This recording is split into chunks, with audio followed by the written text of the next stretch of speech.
Hi, I'm Pastor Tae of the Titus 2 Ministry and PastorTae.com. Welcome to Espresso. It's an interactive Bible study that is like espresso, strong and smooth. Enjoy the taste. Hey guys, Pastor Tae here of the Titus 2 Institute, and just want to welcome you guys to this Facebook group called Titus 2 Marriage Builders, and welcome to Talk Live Tuesday. I'm wondering if I'm on. Looks like I'm live. If is anybody there, give me a thumbs up. Okay, I've got a couple thumbs up there. I appreciate that. So I'm going to assume that it is working. Hey, it's good to be with you guys tonight. This is our commitment to provide answers for you, guidelines through God's Word. Ooh, lots of thumbs up. Hello, Shannon. Good to have you join us from the other side of the country, and just want to welcome other people from around the world as well. We have members from everywhere, so this is great. And again, this is Talk Live Tuesday, and our focus is marriage. And this might sound familiar because we were running this about a year ago, and it's good to be back. And all the previous episodes are inside a tab called Units. So if you're watching this live presentation on a mobile device, that Units tab is above you. Okay, so look on top of your phone or your tablet. But if you are watching this on I was going to point this way. I got to point this way to your left. If you are watching this on a desktop or laptop, the Units tab is to your left.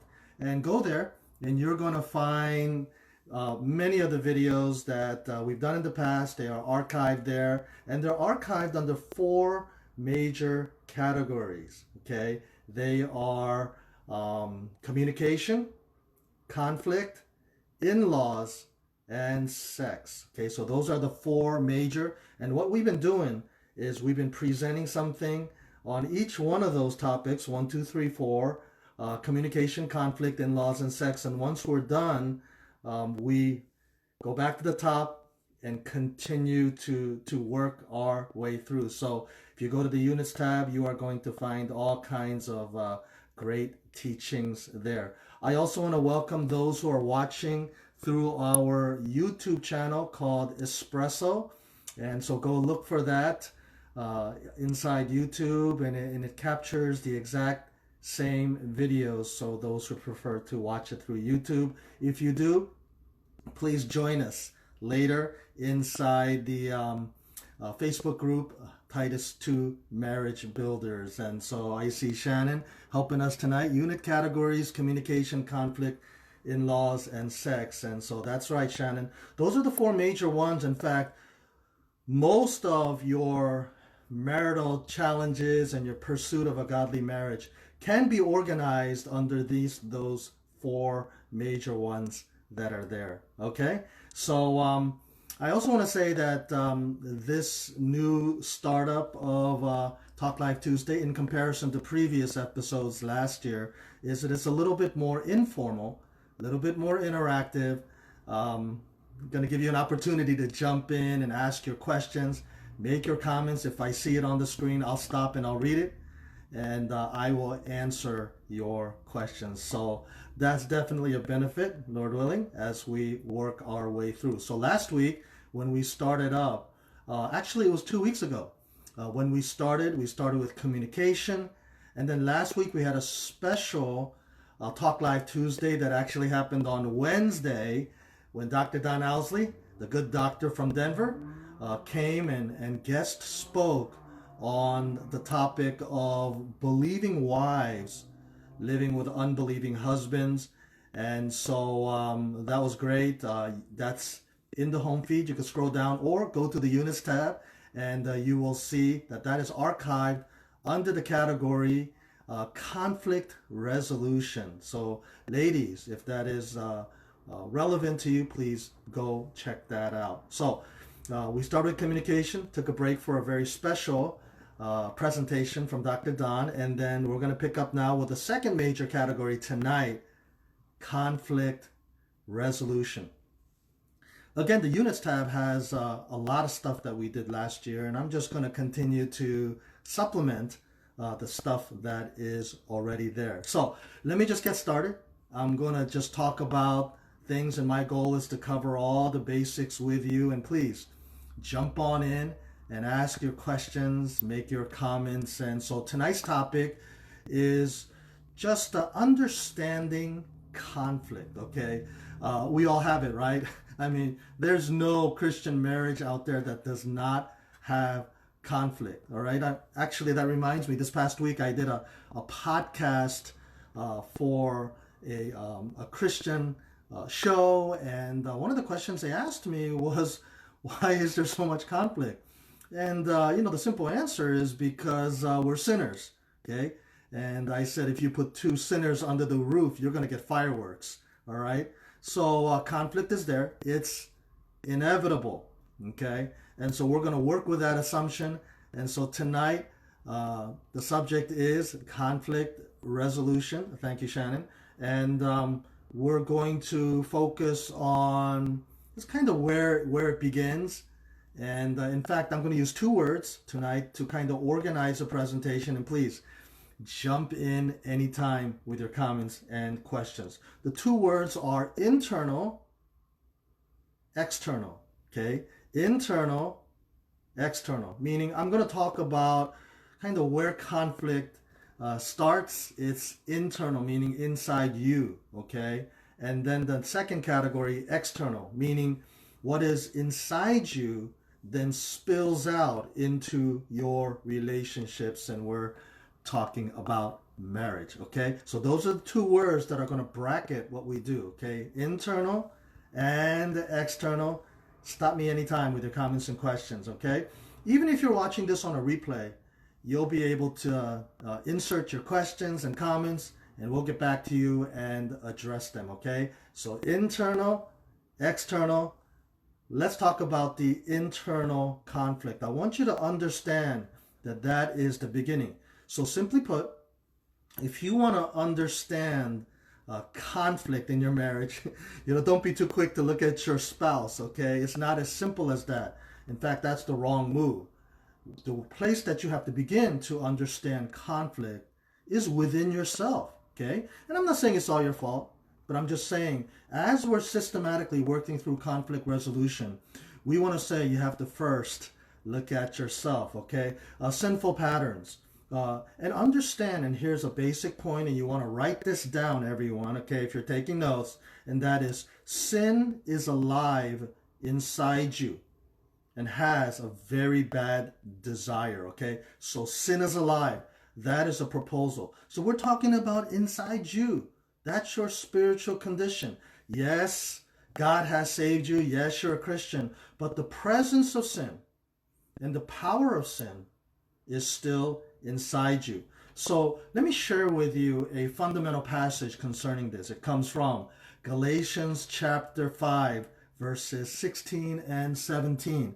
And so it says there, I live by the Spirit, and you will not gratify the desires of the sinful nature. For the sinful nature, okay, we're talking about a Christian now, and the sin nature, and some of your translations might have flesh, desires what is contrary to the Spirit, and the Spirit what is contrary to the sinful nature. They are in conflict with each other. Okay, so this is where we begin to understand conflict in Galatians chapter 5, verses 16 through 17, and there's a lot of stuff going on here, guys. So Paul here is confessing that this is the reality, talking about conflict, the reality of a Christian who still has sin inside him or her, okay? And it's described as the sin nature, all right? So we're talking about a sin nature, meaning the flesh, okay?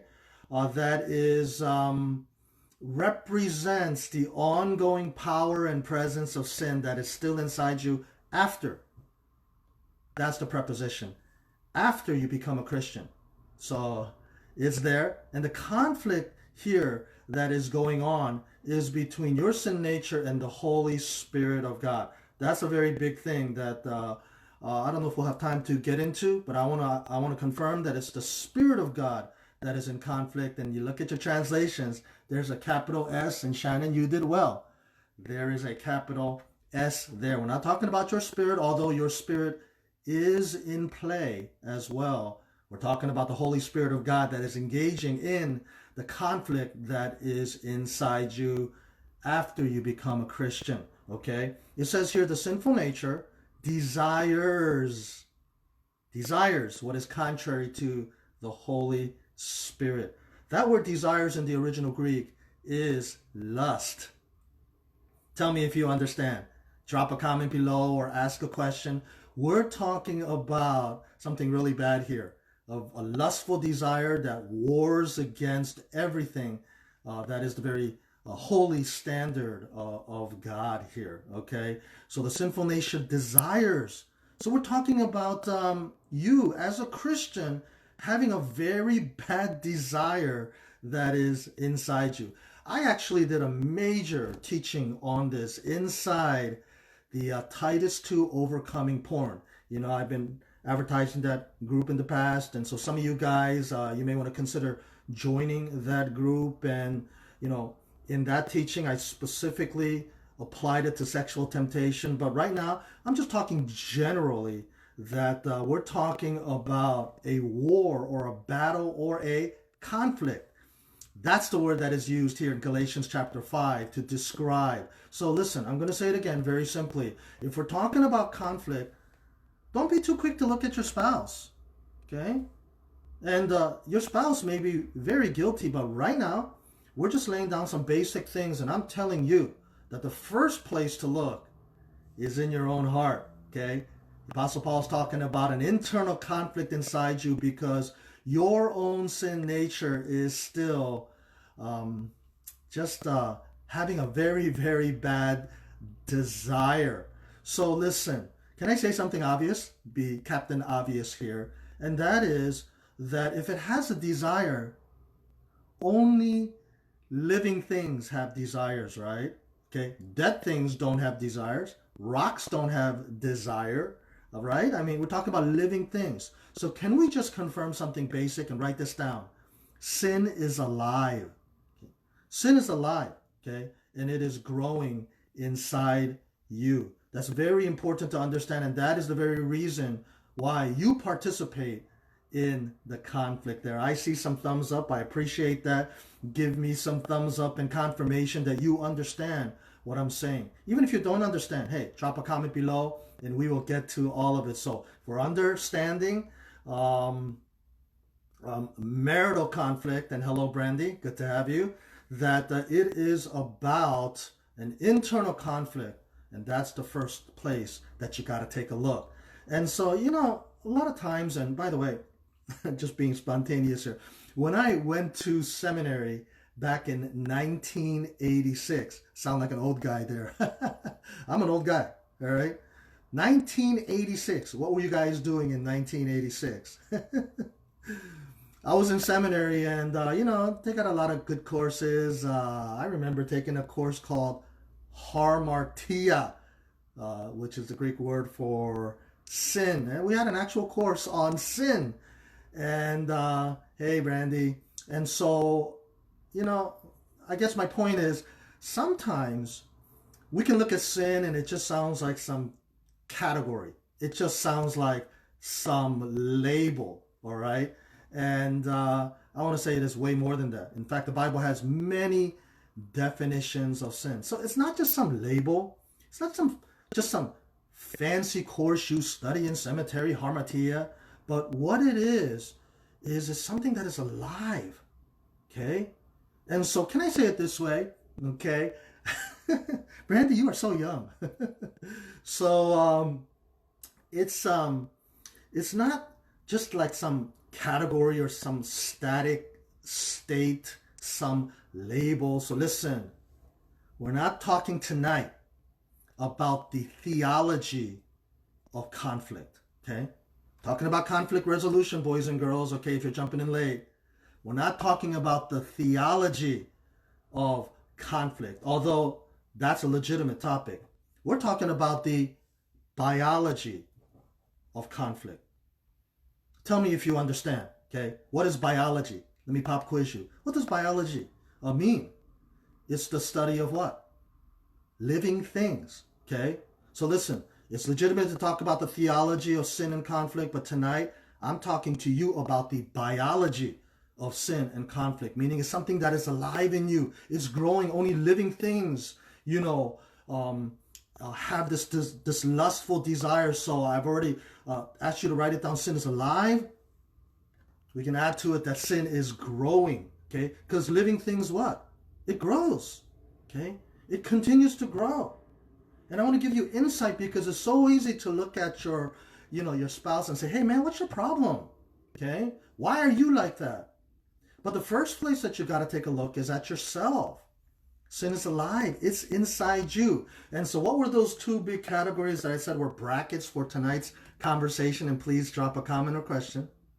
Internal, external. Right now we're talking about internal. That's the first place you look when we're trying to understand conflict, and that is there's a lot of stuff going on the inside, okay?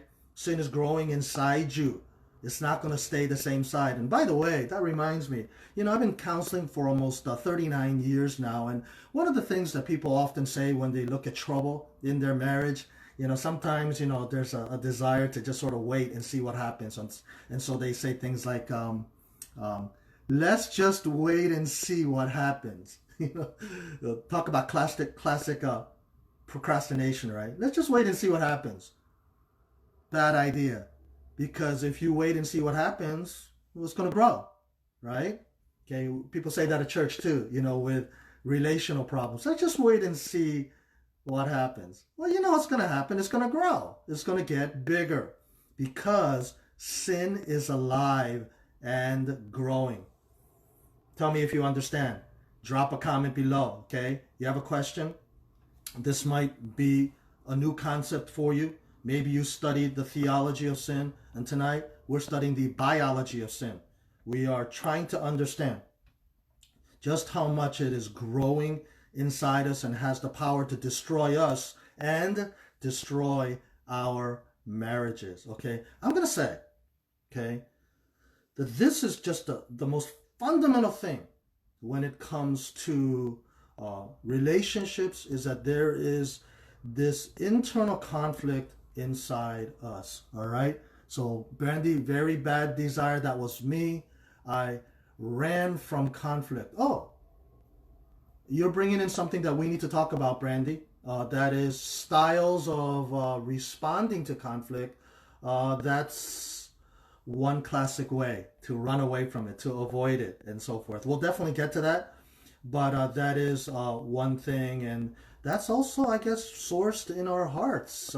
The sin of negligence, if you will, or avoidance or procrastination. You don't want to deal with it, and so you want to run away with all of that. All right, Shannon, what did you say here? People are afraid of confrontation. Maybe they're not motivated. I'm going to agree with you, Shannon, that there's two things going on here, and that is fear and motivation. It's a little complicated here. I'm going to agree with both and say that people are afraid of conflict, for sure. Okay, that type of fear or anxiety, or, I was counseling a couple last night, and, there was just a lot of fear, kind of a desire to avoid more fighting, fear that it would lead to more fighting. Have you ever, you're in a confrontation or a conflict and there's a lot of fear, fear of confrontation because it could set off another fight. And that's a very big problem. The second part of what you're saying, Shannon, maybe they're not motivated. That's a little complicated, but I'm going to agree with you as well that sometimes they are motivated, but fear kind of overrides that. Okay? I mean, fear is an emotion. Motivation is an emotion. One can overwrite the other. Very complicated, but that's good stuff there. Let's see. He says, we need to look at the plank in our own eye. Hey, I like that. That's a reference back to Matthew chapter 7, where Jesus says, why do you look at the speck of sawdust in your brother's eye and pay no attention to the plank in your own eye? So isn't that just the oldest trick in the book? Because isn't that what Adam did, right? Adam, he blamed God, and then he blames the woman, saying, hey, it's the woman that you gave me. She gave me the fruit and I ate it, meaning I'm innocent, right? So the oldest trick in the book becomes the classic exercise as we blame our spouse for anything. I mean, isn't I've been doing counseling for so long, and it's like the first session is always about, talking about what the other person has done. It's giving the stink eye to your spouse and looking with the evil eye and saying, hey, it's you, okay? It's all your fault. And that's what drives it. So Shannon, I appreciate that very much. Matthew chapter 7 is a great contrast to Galatians chapter 5, verse 16 and 17, where I'm saying you got to look at yourself first. There's a lot of stuff going on inside you. There's a conflict that is going on inside you. And then, remember, what are the two brackets? Internal and external. So we'll talk about the internal. We're doing that now, and we're almost done. And then I'll talk about the external. I'm looking at the clock here. We may not get to the external, that's fine, which means we'll pick it up. We'll eventually get to all of these things, boys and girls. But looking at the clock, and we may not, and that's totally fine. We'll continue to work our way through all this important material, and I so appreciate your responses and things, and then we'll archive it, and then what we'll do is we'll just pick up where we left off and just keep on going. But I appreciate all of these comments. Thank you, Shannon, for dropping Matthew chapter 7, where it talks about the speck of sawdust in your brother's eye and not paying attention to the plank in your own eye. It says here, Brandy, yep, that was me also. I'm so grateful you helped me to learn how to look within, Pastor Tae. That's very kind of you. Okay, you are a very kind lady. I appreciate that, Shannon. Excuse me, Brandy. Very much. Thank you. I want to, just before I go on, talk a little bit about the speck of sawdust in your brother's eye or your spouse's eye, and pay no attention to the plank. And in the original Greek, it's not a plank like a 2x4, from Home Depot. It's not a 2x4, but what it was kind of a reference back to the cedars of Lebanon. Okay, so you remember Solomon's temple, when Solomon in the Old Testament, went up north to and got the cedars of Lebanon. We're talking about trees that are so massive, 200 feet high and 100 feet wide, okay? And so look at how outrageous that analogy is. Your spouse has a speck of sawdust, and you got a cedar of Lebanon in your own eye. 100 feet by 100 feet tree in your own eye. How ridiculous is that? The picture is outrageous. But just as outrageous is blaming your spouse for everything. Listen, later we'll talk about the fact that maybe you're innocent and maybe your spouse is more responsible than you. We're going to get there. I'm not denying the possibility of that. But I am saying, okay, that you got to start by first looking at yourself, okay, and not blame shift, okay. That's what we're talking about here. So if you guys are taking notes tonight, you definitely want to understand our starting point, which is Galatians chapter 5, verses 16 through 17, which talks about the sinful desires inside you. The word desire is lust in the original Greek, and it talks about that evil desire for everything that is just so wrong. And man, that's you. That's me. That's who we are. And so, again, I was on a podcast earlier this week, and the question was asked, why do Christians have conflict? It's because this is who we are. Sin is still inside us, okay? We've been saved from the penalty of sin, okay? Jesus Christ has done that for us completely, but the presence of sin is still inside us, and we have to work on it. That's called sanctification, okay? So listen, guys, we're not going to be able to finish the second part of the bracket. Again, what were they? Internal and external. We've been spending all this time talking about the internal realm, or whatever word, concerning conflict, the internal perspective, if you will. And then the next time I come back, not next week literally, but the next time in our rotation, remember we're going over the four things: communication, conflict, in-laws, and sex. So next week is on in-laws, okay? But my point is, when we come back to conflict, we will talk about the external, meaning what is inside here, internal, spills over into our external relationships, specifically our marriage. So looking at the clock here, our time is almost up. So you guys jump in with your comments and questions. I'll stay a few minutes afterwards and take any last minute sneak in comments or questions. But you know what? Let me wrap this up, as we're still talking about the first bracket of the two, internal, external, is that it part of the internal, again, that sin is alive and the sin is growing, is I do want to remind you of Cain. Remember Cain in Genesis chapter 4? And God was very concerned about the growing sin that was inside him. Started off as what? Disappointment, dissatisfaction, jealousy towards brother. I mean, whatever, there's a lot of stuff going on. And God comes down in Genesis chapter 4 as the first counselor and says to Cain, why are you angry? Okay? And right now, I don't want to focus on anger, okay? Although that's a major category we'll have to look at later. But I want to just talk about the reality of sin just kind of growing. It doesn't stay the same size, okay? We already said that sin is alive and that sin grows, and that means it doesn't stay the same size. It's going to grow, and it could turn into something uglier, something worse. And you know how this plays out, right? God comes down to Cain and says, why are you angry? Why is your face downcast?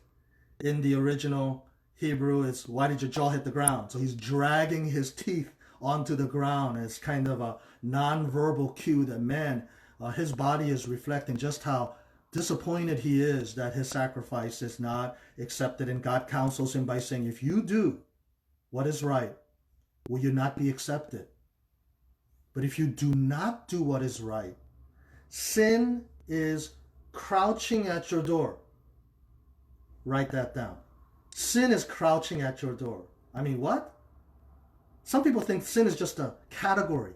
Okay? I already told you this is not about the theology of sin. This is about the biology of sin. Only living things have desires. Galatians chapter 5. Only living things have the ability to crouch. And so the reference is of a wild animal. Hey guys, did you ever watch Animal Planet? Man, I'm so old. I used to watch Mutual of Omaha. Wild Kingdom. So what was that old guy's name? Okay, but I love that show. Okay, I think it starts with an M. Marvin? I can't remember. So long ago, watching my black and white TV. But Mutual of Omaha, and remember all those animal shows and where the lion or the tiger would get down low, get down very, very low, and hide underneath the tall grass. Okay, so I'm getting down low, the tall grass. Remember those animal shows that were like that? Okay, and what is it doing? It's crouching. It's getting down low. For what purpose? To pounce back up and to attack the prey, the antelope, the gazelle, right? And so this is an animal reference. It's not even a human reference, okay? And so God counsels Cain with an animalistic description, saying your sin is so alive, has such bad desires, that it is crouching. It's getting down low, okay? Crouching at your door, meaning inside your very heart. And it desires. Does that remind you of Galatians chapter 5? Desires to have you. But you must master it.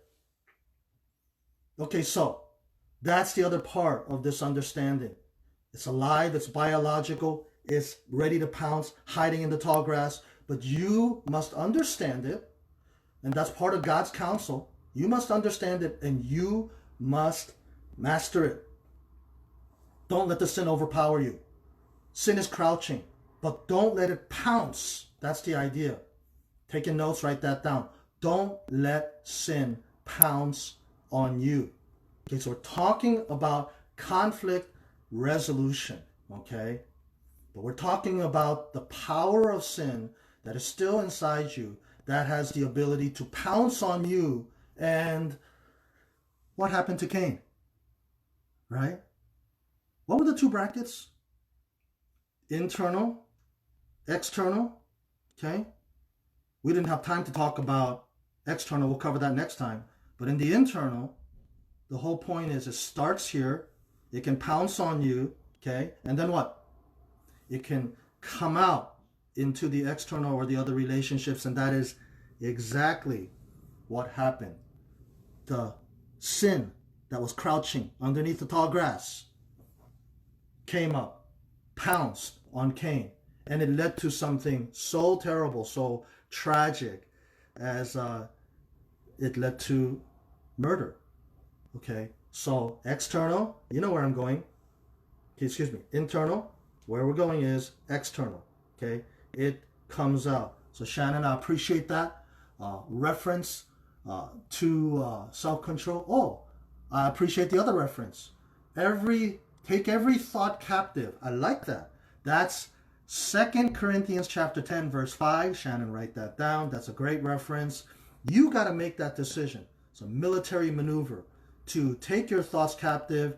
Don't let your thoughts then lead or run wild. And I really like that reference because I do think we can connect it back to Genesis chapter 4, verses 6 and 7, where Cain didn't do that. It did start with just his thoughts, but it ran wild and it led to terrible things. So again, the two brackets, internal, external, spilling over, and so forth. And Shannon writes, sometimes a spouse feels justified, blames others for their sinning. Okay, very true. Okay, and I think we need to deal with all of those subtleties and thought patterns and bringing them in submission to Christ. So tonight we covered a lot of great references here. We started with Galatians chapter 5, and I'm just wrapping it up here. Jump in with your final comments as we're almost done. We started with Galatians chapter 5 and explained the biology of sin and how it has desires and continues to grow. We then referenced Genesis chapter 4, verses 6 through 7, and gave the powerful example of Cain and how he let his thoughts run wild. And a great contribution there from Shannon with 2 Corinthians chapter 10, verse 5, where every thought is captive to Christ, or that should be the case. So it is about self-control. It is about what God counsels to Cain when he says, you must master it. Okay? And so, you know, so much more we could say, but we've come to about the 30-minute mark. You know, I like to keep this about 30 minutes. So listen, if you got any final questions or comments, I'll stay a few minutes longer, but we need to wrap it up here. And so can we just say that, isn't this just so obvious? It starts with you, and isn't it just so obvious? All you got to do is the eyeball test. Just look with your eyes. Look at the relationships. Look at your marriage. It gets worse and worse and worse if you let sin, okay, continue to grow. Okay? Don't say to yourself, oh, let's just see what happens. Because you know what's going to happen. It's going to get worse because sin grows. You know, that's about as ridiculous as to say, oh, I have cancer, and no disrespect or insensitivity. I mean, no insensitivity to anybody who has cancer. God, you know, God be with you. But I'm just saying, you know, what about cancer? Would you just, if you have cancer, would you say, well, let's just wait and see what would happen? You know, I'm just saying that's ridiculous, right? To say, Because you know what's going to happen. The cancer is going to spread. Hey, in closing, that reminds me of a couple analogies. Charles Haddon Spurgeon, great preacher from the past, said he used the analogy of a snake and said it's so much easier. I can't remember the exact words, but the analogy was it's easier to kill a baby snake, okay, but so much harder to kill a full-grown snake. I forget the exact word, but that's kind of how it is. That you got to take care of it while it's small, because sin, is like a snake that grows from baby stage all the way to adult stage, right? And so that's my point. Okay, it's much easier to kill it. That's what Spurgeon was trying to say. To use a gardening analogy, okay, any gardeners out there, okay, well, there's a phrase, nip it at the bud. And so that's the idea, that take care of whatever pruning work you got to do, or cut off something that shouldn't grow. And if you nip it at the bud, the whole proposal is that it's so much easier. I mean, to take care of a very soft piece of branch, how easy is that? As opposed to trying to saw down a large oak tree. Man, that'd be hard. Okay, I had to cut down a tree recently, and it was so hard. It took me a couple weeks. Getting the chainsaw ready. I had to pay somebody to help me. Oh my goodness, so much work. But if it was just a tiny little soft branch, how much easier to just nip it at the bud. Okay, so baby snake analogy, nip it at the bud. In other words, take care of the conflict that is inside your marriage, okay, before it grows so big like an oak tree, and then you got to try to chop down that conflict issue in your marriage. Come on now. Take seriously tonight. So if there's any takeaway, okay, from tonight, what I'm saying to you is, please, okay, understand that sin is alive. It's going to grow. It's going to become worse, turn into an oak tree of a problem. Take care of it. Nip it at the bud before it's so big, and then what? Conflict leads to loss of hope and leads to the breakdown of your marriage. And so this category, number 2, okay, we're going through these 4 here: communication, conflict, in-laws, and sex. I'm going to say this one here, okay, just so important, okay. It spills over into everything: in-laws, sex, communication. So nip it at the bud. That's our talk for tonight. And we're going to wrap it up here and say goodbye. But thank you so much for listening. And if you are catching this on a replay, please jump in with your comments and questions, and we'll try to get back to you.